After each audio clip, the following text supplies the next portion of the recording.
got about 20 seconds. 20 seconds. We'll be back. Outside.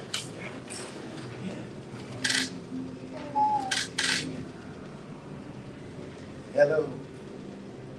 Hey, Mama. Hey, Mama. Stand by.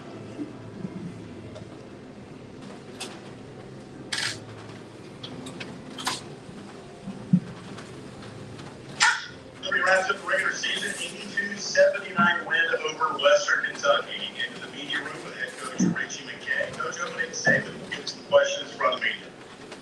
Thanks, Eduardo. Really, really hard fought game. They're a very good team and incredibly well coached. And man, I thought our guys' resiliency tonight or this afternoon was really good. And can't think of a better way to send Kyle Road off from his last home game with a 31-point performance. So really pleased with our guys and how hard they battled, because it was necessary in order to beat a team like the Hilltoppers. Questions? You mentioned Kyle, and for him to go out with 31 his last game played at Liberty Arena, just how special is that for him, and then also how much does he mean to this program and this team? Yeah, I thought about this day for a long time, and I can't give you the words of gratitude that I have for Kyle Rowe. I'm not sure they exist. I think the young man has been exemplary in every facet of representation. And he's a special person.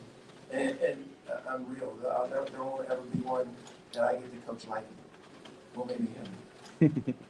But when I'm coaching him, I'll be long retired. But I love him. I'm so happy that he got to end his career in Liberty Arena the way he did tonight. And he was determined not to let us lose.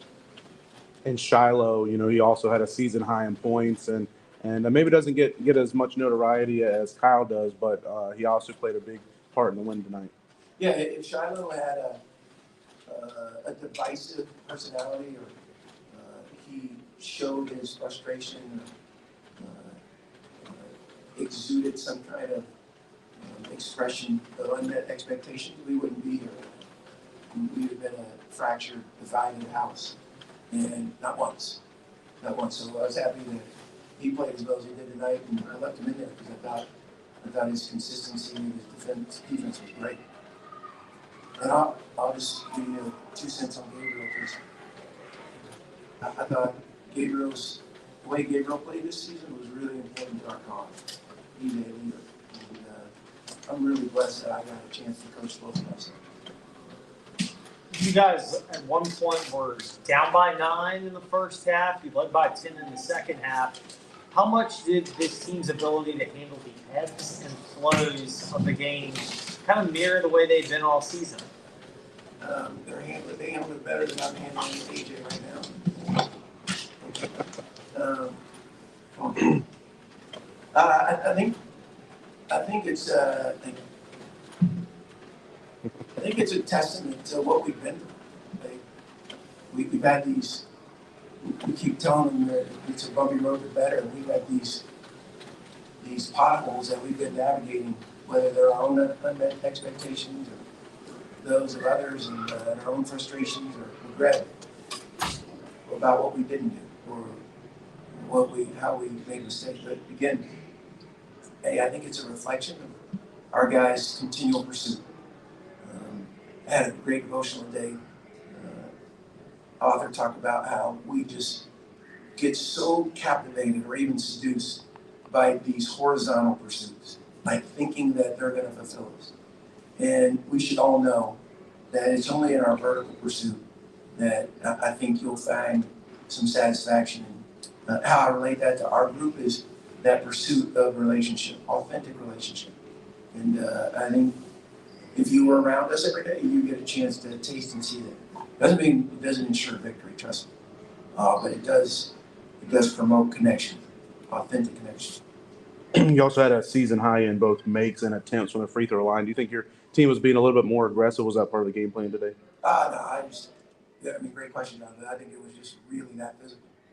And we can't show any back down when people just put their head down and drive us, because obviously that's the game plan of most of our opponents. So I thought we responded better than we have in the last couple of weeks.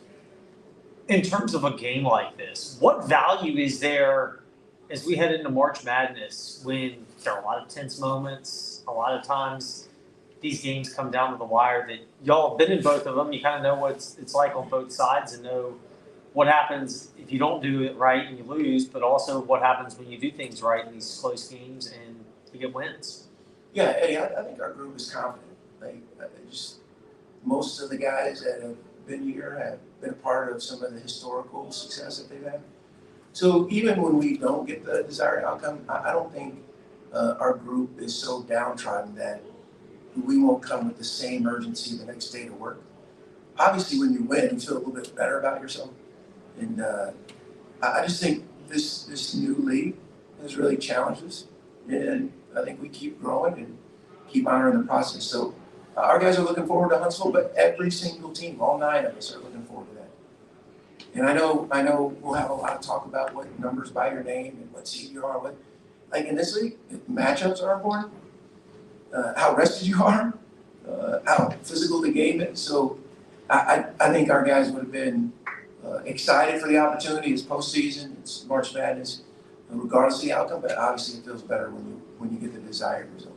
And speaking of next week, still don't know. We'll have to wait and see how the games go this afternoon, where you'll be seated, who you'll be facing, all that.